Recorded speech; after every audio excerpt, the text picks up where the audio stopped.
यहां किसी ने सवाल लिखा है, माइंडफुल मेडिटेशन का क्या मतलब होता है और ये कैसे होता है। यानी आपने सिर्फ माइंड की बात की है, हम कहते हैं जी डीएनए को चेंज कर देता है सुमन तो।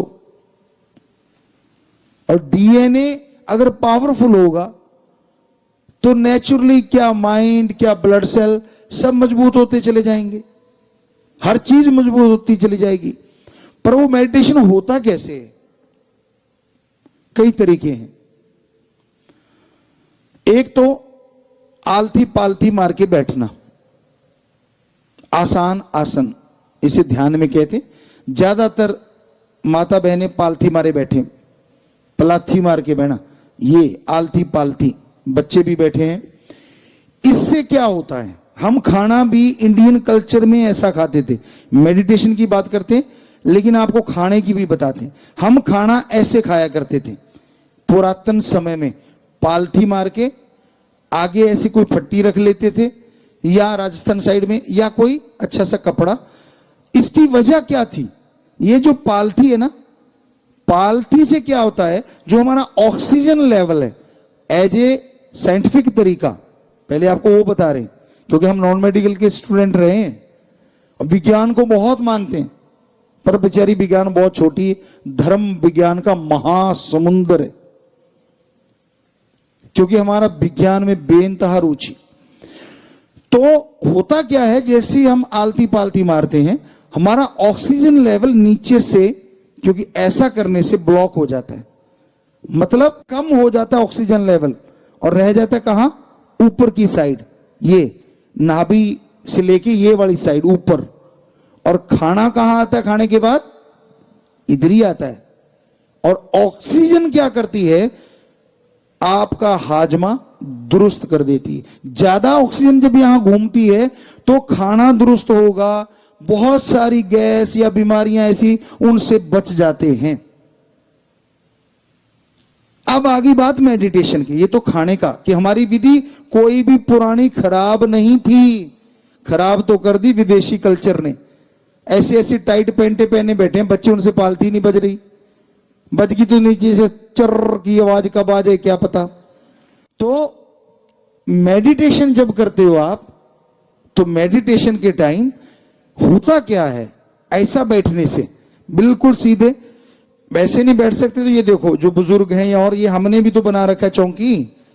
अरे कभी ऐसा भी टाइम होता होगा, शराब एक बोतल पे भी 500 से लेके 1000, 1500, 2000 तक लगा देते होंगे आप। क्या इतना सी चौकी सी नहीं बना सकते क्या? ऐसी बनाओ, सोफे में तो धस जाओगे। ये तुम्हारे वाली थोड़ी पीछे से स्ट्रांग है, इसके अंदर धसते नहीं, नीचे से हल्की सी नरम है। तो इसमें ऐसे पालथी मारो, बैक सपोर्ट हो गई, पालथी भी लग गई, और अपना ध्यान यहां, यहां एक दरवाजा है, जैसे हमारे, आपको लगता है बॉडी का कुछ भी बाहर नहीं, नहीं, 9 दरवाजे, 2 कान, 2 आंख, 2 नाक, 1 मुंह और 2 इंद्रियां। जो ये 9 दरवाजे खुले हैं बाहर की तरफ, जो बॉडी के अंदर जाते हैं। तो ऐसे एक यहां 10वां है जो दिखता नहीं है, पर यहां ध्यान देके ऐसे पालथी मार के, अगर वो जो इन्होंने कहा माइंडफुल मेडिटेशन या डीएनए को चेंज करना चाहते हैं आप, तो ऐसा बैठने के बाद कमरे में अगर अंधेरा हो तो नंबर 1, नहीं कोई बात नहीं, लाइट जलने दो, आपका आंखें बंद हैं, पेंट कर लो, और डिम लाइट 0 वाट कहा करते थे, अब तो पता नहीं वो आता है कि नहीं।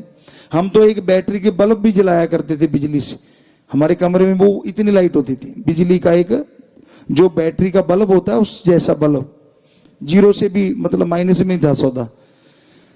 तो वो अंधेरा हो गया, आप बैक कर लो, नेचुरली आपके लिए अंधेरा होगा, कमरे में रोशनी है। कई कमरे में अंधेरे से डरते हैं, नेचुरली कोई ना कोई कारण होता है उसका, पिछले जन्म का या बचपन का। तो अब अंधेरा हो गया, आंखें बंद। तो क्या होता है, जब लाइट है तो आंखों में रेडिश आती, आप लाइट की तरफ देख के आंखें बंद करो तो आंखों में रेडिश आएगी, तो वो डिस्टर्ब करती है। और जैसे अंधेरे में करोगे तो कुछ नहीं आएगा, स्पाट अंधेर। फिर ध्यान यहां और मेडिटेशन करो, इससे वो डीएनए तक असर करता है और माइंड में वो आत्मिक शक्ति आती है जिससे आत्म बल आता है, विल पावर आती है, सोल पावर आती है जिससे विल पावर या आत्म बल बढ़ता है। और आत्म बल जिसके अंदर है, पेपरों में टॉप, गेम में टॉप, हर काम धंधे में टॉप के उसके अंदर ख्याल आएंगे, आइडियाज आएंगे, और वो हर अच्छे नेक कामों में तरक्की क्यों नहीं करेगा, जिसका माइंड फुल रहेगा आइडियाज से। ये एक तरीका है। दूसरा, हमारा ध्यान नहीं जमता जी। अगर उस तरीके में ध्यान नहीं जम पा रहा, तरीका वही है, हाथ दोनों ऐसे करके नहीं बैठना। ऐसा करने से ऑक्सीजन माइंड में ज्यादा जाती है, अगर ऐसा करो आप तो ऑक्सीजन ज्यादा जाती है, ये ठीक है। लेकिन ध्यान में नहीं कर सकते हम, क्योंकि इसमें उंगलियां खिंचती है अभ्यास करने में भी, और हाथ लटकने का डर रहता है। तो इसको दोनों हाथों को जोड़ के पिंडलियां काफ या क्रॉस करती है वहां पे रखो आराम से। कोहनी जांग पे आ गई, दोनों हाथ पिंडलियां या क्रॉस काफ क्रॉस करती है वहां रख दिए आराम से, ऐसे जोड़ के इस तरह से आराम से ऐसे रख लिए। और ध्यान यहां रख के, अगर ध्यान में आपका ध्यान नहीं लगता मेडिटेशन में, गुरु मंत्र में, तो कोई कमरे में होना नहीं चाहिए। कोशिश ये हो कि आवाज बाहर ना जाए, उतनी ऊंची आवाज में बोल के सुमरण करो, बोल के, आंखें बंद हैं, बोल के। इससे क्या फर्क पड़ता है और क्यों पड़ता है? आंखें तो बंद हैं, आंखें तो यहां लगी हुई हैं, एक द्वार आपने फिक्स कर दिया, लेकिन ये द्वार, ये और ये, यानी 8 द्वार फ्री हैं बॉडी में कुछ लेने के लिए। और जैसे आप बोलते हैं तो आप सोच के देखो, पूरी फुल बॉडी में पॉजिटिव एनर्जी आ जाती, सारे द्वार के द्वारा वो राम का नाम अंदर जाता है। उससे आपका ध्यान इधर उधर जाने का सवाल ही पैदा नहीं होता। आप में से बच्चे कुछ प्लेयर बैठे होंगे, जब एक गेम खेलते हैं, एक उदाहरण देना चाहते हैं आपको, चलो बैडमिंटन ले लेते हैं। आप बैडमिंटन खेलते हो, गेम भी एक मेडिटेशन है। कैसे? जब गेम खेलते हैं, वो जो कोर्ट है हमारा, ग्राउंड, आपका पूरा वर्ल्ड वो ग्राउंड होता है, आपका पूरा फोकस रैकेट और शटल में होता है। तब दुनिया किधर है, कौन क्या है, किधर कौन है, कुछ पता नहीं होता उस घंटा 1.5 घंटा जो आप खेलते हैं, या 15-20 मिनट आधा घंटा। तो हो गया ना मेडिटेशन। यानी सारी तरफ से ध्यान हटा के एक तरफ फोकस करना, इसी को मेडिटेशन। पर यह है method of meditation, prayer of God, God के लिए प्रैक्टिकली मेथड ऑफ मेडिटेशन। तो जैसे वो गेम के टाइम एक मेडिटेशन हो गया, माइंड कहीं भी नहीं जा रहा, पर शटल और रैकेट में और सामने वाले खिलाड़ियों में कि वो क्या कर रहा है, क्या करेगा, उस ग्राउंड के अंदर आपकी पूरी दुनिया सिमट जाती है। और बंद होते ही पूरी फिर से काम शुरू हो जाता है, घर में, परिवार में, इधर उधर। तो बोलेंगे ना जब आप, तो आपके जितने भी द्वार हैं उनके द्वारा भी आपकी फुल बॉडी को एक एनर्जी प्रकट होती है, ताकि आपके यहां पहुंचने में आपको मदद मिले। आपका ध्यान जमने लग जाएगा। जब एक बार जमने लग गया, फिर ऊंचा नहीं बोलना। कारण कि जब हम ख्यालों से, विचारों से बोलते हैं, ध्यान तो जमने लग गया, फिर क्या होता है, सिर्फ माइंड में सर्कुलेट होता है वो बहुत जोर से, बाकी तरफ से सुनना हो जाता है शरीर, ध्यान ही नहीं रहता।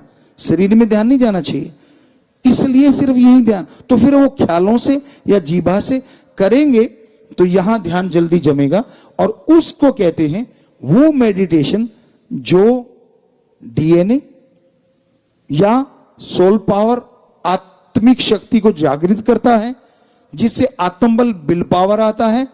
कंटिन्यू करने से यहीं से आत्मा उड़ारी भरती अंदर ही अंदर और परमात्मा तक ले जाती है, अगर आप और प्रैक्टिस करेंगे तो।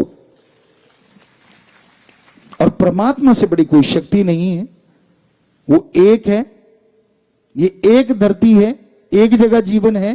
पर हमने एहसास किया, हमारे महापुरुषों के पवित्र ग्रंथों में लिखा, सैकड़ों जगह जिंदगी है वो 100% सच है। उन्होंने कुछ भी झूठ नहीं लिखा, हमने एहसास किया, उसका अनुभव किया। आदमी के अंदर आत्मबल जब जागता है ना, विल पावर आती है, तो वो उसका फोकस इतना जबरदस्त हो जाता है, पढ़ने में, गेम में आप लगाओगे तो जल्दी से आपके अंदर कैच होंगी वो चीजें। तो इसलिए भाई ये चीज अभी पूछी गई, दोनों बातों पे हमने आपको बताया कि कैसे अपने आप को फोकस करना है, किस तरह से फोकस किया जा सकता है, और कितनी हाई स्पीड कैमरों की होती है। लेकिन आंखों की स्पीड देखिए आप, कैमरा चलाते हैं हम, कुदरत की अगर बात करें, कैमरा चलाते हैं, लेंस बदलने पड़ते हैं। अब 8R उसको बोल देते हैं, छोटा लेंस होता है, बड़े होते हैं 350, इससे भी बड़े होते हैं, और भी लेंस आ गए हैं, चंद्रमा तक को क्लोज कर दिया जाता है। लेंस बड़े बड़े आ रहे, तारों तक की गणना करने के लिए भी लेंस हैं। लेकिन ये जो हमारी आंखें है ना, लगभग जो हमने विज्ञान में हमें पक्का ख्याल में 576 मेगापिक्सल होती है, और एक पिक्सल में शायद 10 लाख, एक मेगापिक्सल में 10 लाख में भी पिक्सल होते हैं। एक मेगापिक्सल में 10 लाख पिक्सल होते हैं, और हमारी 576 लगभग कि 576 के आसपास हमारी मेगापिक्सल आंखें होती हैं। पर एक हैरानीजनक, जिसे कोई साइंटिस्ट नहीं बना सकता, एक सेकंड में हम चांद देखते हैं, सेकंड की उसी हिस्से में, अभी सेकंड पूरा नहीं हुआ, हम अपनी हथेली की लकीरें देख सकते हैं ऐसे करके। इतना फोकस एकदम इम्पॉसिबल, आज तक कोई कैमरा नहीं बना, कोई लेंस नहीं बना जो एकदम चंद्रमा को देखे और हाथ की छोटी लकीरें भी देख ले। आप देखो, चेक करके दूर निगाह मारो और फिर उंगली हाथ देखो, लकीरें दिखेंगी। जिसकी निगाह 6x6 है, चश्मे वाले भी देख सकते हैं, वो चश्मे से देख सकते हैं। क्यों गड़बड़ कर ली, खान पीने में चक्कर डाल लिया तो इसलिए गड़बड़ हो गई। पर ये 100% सच है, कोई कैमरा आज तक वर्ल्ड का ना तो बना और ना कभी बनेगा, क्योंकि इतिहास में कभी ऐसा हुआ ही नहीं। तो हमारी ये आंखें हैं ना गजब, इसलिए वो पिक्सल की हम आपको बात सुनाते, फ्रेम की, कि क्या गजब हैं हम, और वो कैसा होगा, उस हर फ्रेम की वो खबर रखता है ना कमाल की बात। एक है, खरबों लोगों को सृष्टि अगर जोड़ दे तो पता नहीं, शंख पद्म नील, एक संख्या आज के बच्चों को तो पता ही नहीं होगा, हिंदी भाषा में ये सिखाया जाता था। कहने का मतलब वहां तक भी अगर आपके बन जाएंगे ना एक सेकंड में पिक्सल, वो तब भी खबर रखेगा। दूसरी बात, अगर इतनी सृष्टि है और वो फिर भी सबकी खबर रखता है एक होते हुए भी, तो वो कैसा है यार, देखने की इच्छा नहीं होती। क्या क्या सिस्टम है उसके पास, थोड़ा सा कैमरे में सिस्टम फिट कर दिया, बटन में कुछ लगा लिया, पेन में बना लिया, पता नहीं क्या क्या, और सोचता पता नहीं क्या कर दिया। अरे जो मर्जी बना लो, आप एक आंख बना के दिखा दो जो इतनी जल्दी फोकस करती हो। बाकी शरीर की बात छोड़ो, आप एक ऐसा लेंस बना के दिखाओ, में है तो हम चैलेंज करते, दिखाओ कहां है। एक सेकंड के उसी हिस्से में चंद्रमा देखेगा और उसी हिस्से में ये लकीरें देख लेता है। मतलब क्या गजब का ऑटो फोकस है, इतनी देर तो आपका हाथ ही नहीं चलेगा, सेकंड तो हाथ ही लगा देगा लाने में, तो फिर भी वो सबकी खबर रखता है। तो उस तक जाया जा सकता है इस मेडिटेशन से, ये है उसकी कुंजी। पहले जब हम पढ़ा करते थे ना, कई बच्चे कुंजी लाते थे, हम लोग उसको अच्छा नहीं समझा करते थे, बुरा ना मनाना, आजकल कोई और नाम हो गया होगा। यानी एक किताब के क्वेश्चनों की कुंजी, उसे कुंजी बोलते थे हिंदी में, कि वो जितने क्वेश्चन है वो क्वेश्चन होते थे, उसके नीचे आंसर होते थे। बजाय किताब पढ़ने के वो पढ़ लो, इस चैप्टर के ये क्वेश्चन बनते हैं, इसके ये बनते हैं, उसको कुंजी कहते थे। तो जो वो लाता था तो बड़ा अजीब लगता था यार ये। और ट्यूशन वाले को तो बुरा ना मनाना, बच्चों पढ़ो आप ट्यूशन, हम तो ट्यूटर कह के थोड़ा सा मजाक उड़ाया करते थे कि यार ये तो कुछ बात नहीं बनी है, अपना माइंड तो यूज करता ही नहीं। और टीचर भी तब, आज भी अच्छे हैं, हम नहीं कहते कि बुरे हैं, बहुत ही बढ़िया, इतनी इतनी मेरिट आना गजब है।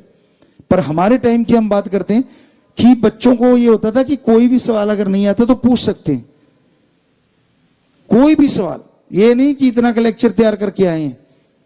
ये हम अपने टाइम की बात कर रहे हैं, लगभग 80 की कर लो आप, या 73 की बात कर लो, तो वो सवाल पूछा करते थे। एक साइकिलिंग ऑर्डर होता है नॉन मेडिकल में, मैथमेटिक्स में साइकिलिंग ऑर्डर क्वेश्चन होते हैं, जो मैथ के होंगे बच्चे वो जानते हैं। तो एक ऐसा सवाल था हमारे बुक में, आपको अपनी बात सुनाते हैं, ये आप पढ़ने की बात आ गई, पहले गेम की बात थी। सो बेपरवाह जी ने जो ख्याल दिया, जैसे हैं हम उन्होंने बनाए, तो वो सवाल हमने करके देखा, वो साइकिलिंग ऑर्डर में नहीं आ रहा था। तो बड़ा अजीब लगा कि यार ये साइकिलिंग ऑर्डर में नहीं आ रहा। तो टीचर पढ़ाने आए मैथ वाले, उनको बोला सर इस चैप्टर का ये सवाल साइकिलिंग ऑर्डर में फिट नहीं बैठ रहा। कहते ऐसे कैसे, अभी करता हूं। अब हम बच्चे थे उस टाइम, हमारे ख्याल से 10 नॉन मेडिकल में, तो उन्होंने शुरू कर दिया पढ़ाना, और जैसे लिखना शुरू किया बोर्ड पे, लिखते गए नीचे कुछ और ही हो गया, वो साइकिलिंग ऑर्डर में नहीं आया। कहता पूरा ध्यान दिया, काफी देर मत्था मारता रहा। कहता मैं कल को बताऊंगा। कहता आज ना मेरा थोड़ा मूड थोड़ा कहीं और है। वो गए बेचारे, वो बाई चांस हमारे पास ही रहते थे, घर में कमरा एक था अलग से, तो परिवार समेत रहते थे। तो वो करते रहे, जब अगले दिन सुबह स्कूल जाने लगे, इकट्ठे ही जाते थे लगभग। कहते यार फिर से मत पूछ लेना। मैंने कहा क्यों? कहते नहीं आया मुझे। मैंने कहा जी फिर क्या हुआ? कहते यार सारी रात लगा रहा मैं, क्या एक बच्चे ने सवाल पूछा है, ये क्यों नहीं आ रहा साइकिलिंग ऑर्डर में। हमने कहा जी ठीक है, फिर आपके बस की बात नहीं, तो प्रिंसिपल के पास चले गए। बाई चांस वो भी नॉन मेडिकल के ही थे। तो जब उनके पास गए, तो अब हमें नाम थोड़ा सा, मित्तल शायद उनके पीछे था कुछ, तो उनको बोला कि जी ये सवाल हमारा साइकिलिंग ऑर्डर में फिट नहीं बैठ रहा। कहते ले बात ही कुछ नहीं, अभी करता हूं, लाओ। हम कागज में शुरू हो गए और एंड पॉइंट पे कहते ऐसा बेटा मेरा काम और भी काफी है, आज मैं मतलब इतना जल्दी मैं कह बैठा, कल को बताऊंगा। हमने कहा जी कोई बात नहीं, कल भी आ जाएगा। उसको पता था, वो भी रात भर लगे रहे। साइंस वाले थोड़े से सनकी भी होते हैं, जो लग गया तो फिर लग ही गया। बच्चे कहते हैं ऐसा, होते नहीं। हमारे एज ए गुरु हम नहीं कहते कि होते हैं, पर क्योंकि वो एक तरफ लग जाते हैं।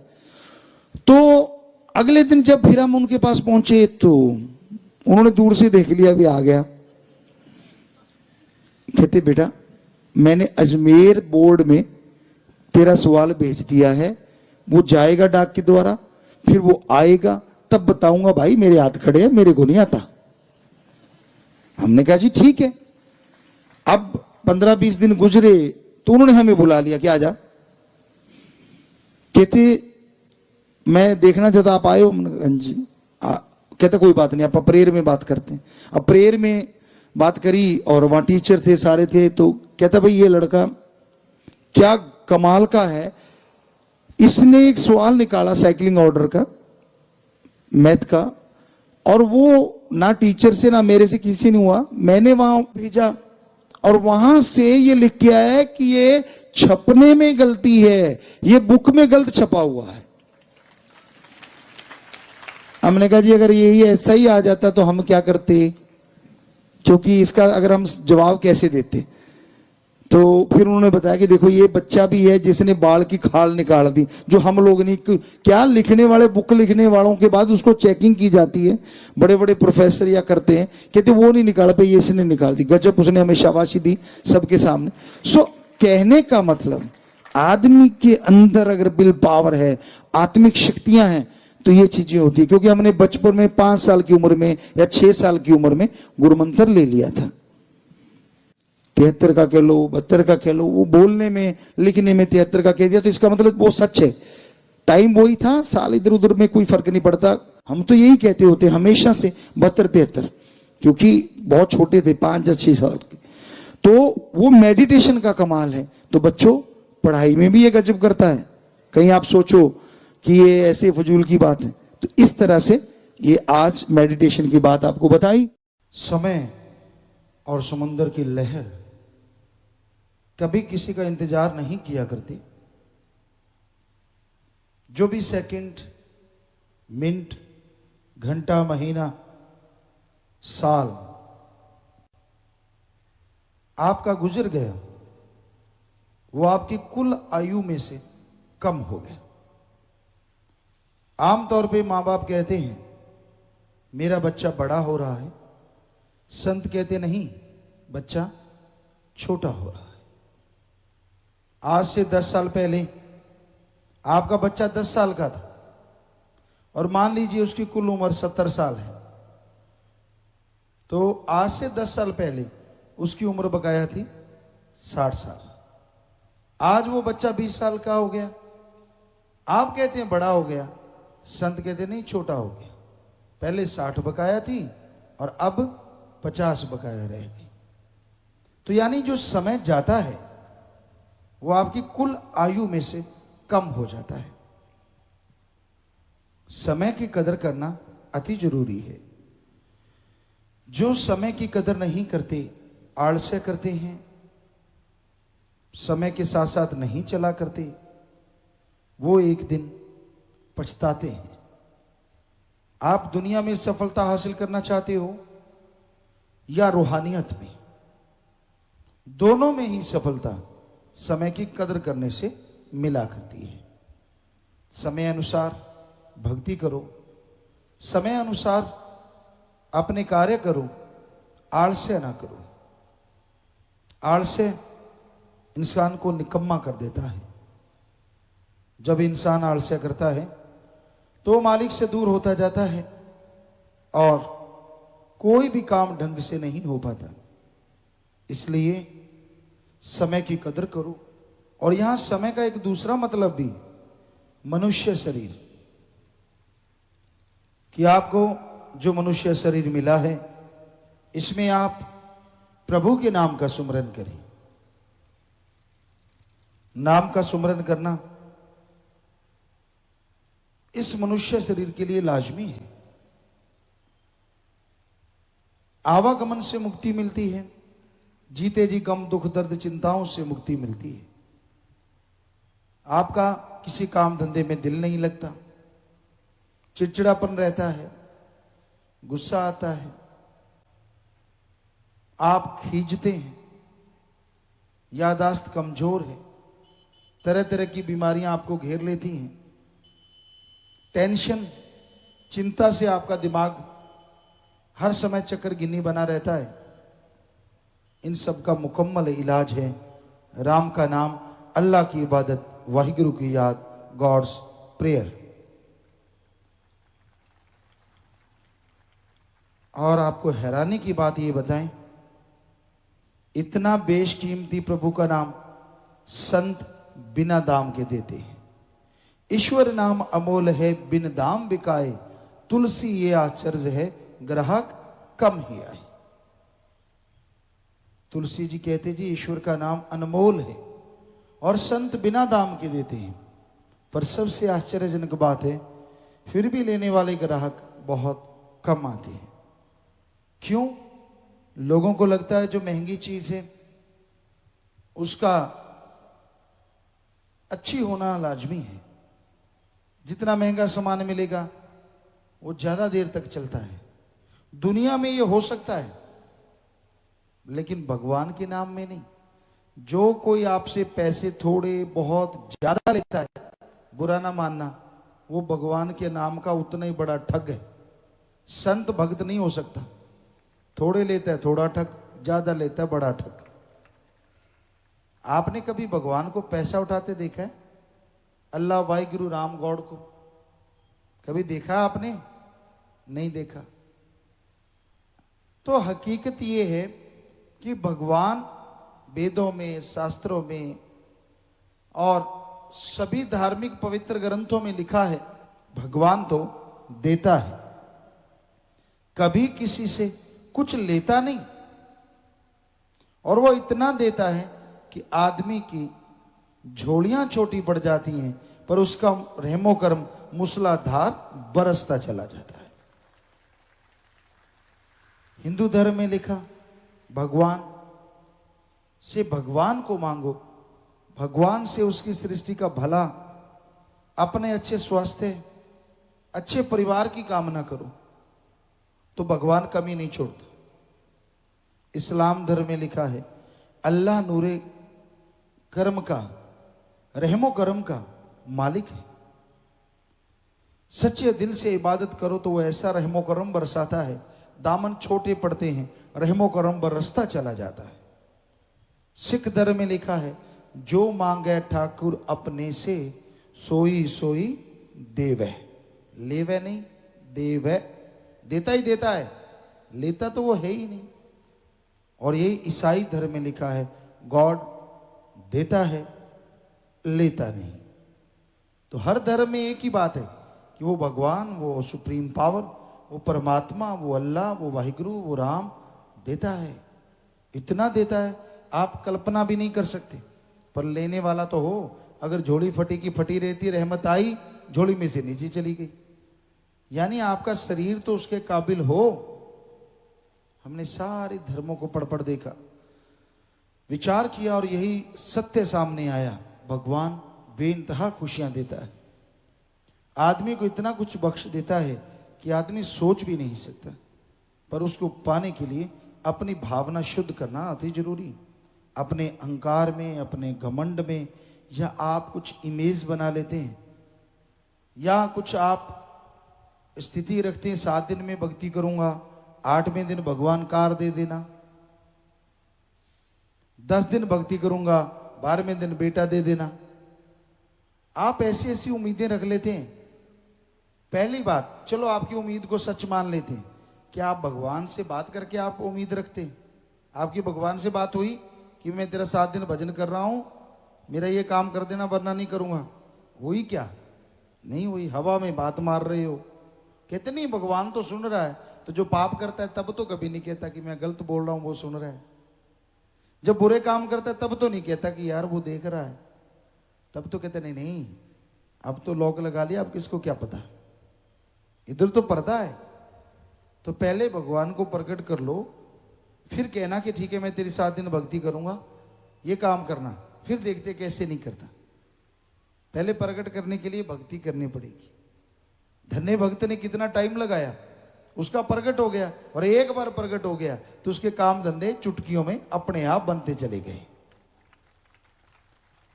मीराबाई सारा दिन उसी में मस्त रहती थी। कैसे उसका दिन ब दिन गुजरता चला गया, मालिक की याद में पता ही नहीं चला। सहजो भाई, बहुत सारे संत पीर पैगंबर ऋषि मुनि हुए जो उसकी याद में जिन्होंने समय लगाया, एक बार लगाया, और जब उसके हो गए, वो उसका हो गया, तो फिर तो बहारें ही बहारें छा गई। तो इसलिए भाई, पहले अपने दामन को पाक साफ करो, अपने अंदर की कमियों को दूर कर डालो, तो मालिक की कृपा दृष्टि आप पे मूसलाधार जरूर बरसेगी और अंदर बाहर खुशियों से आप माला माल हो जाएंगे। तो इसलिए प्रभु के नाम का सुमरन अति जरूरी है।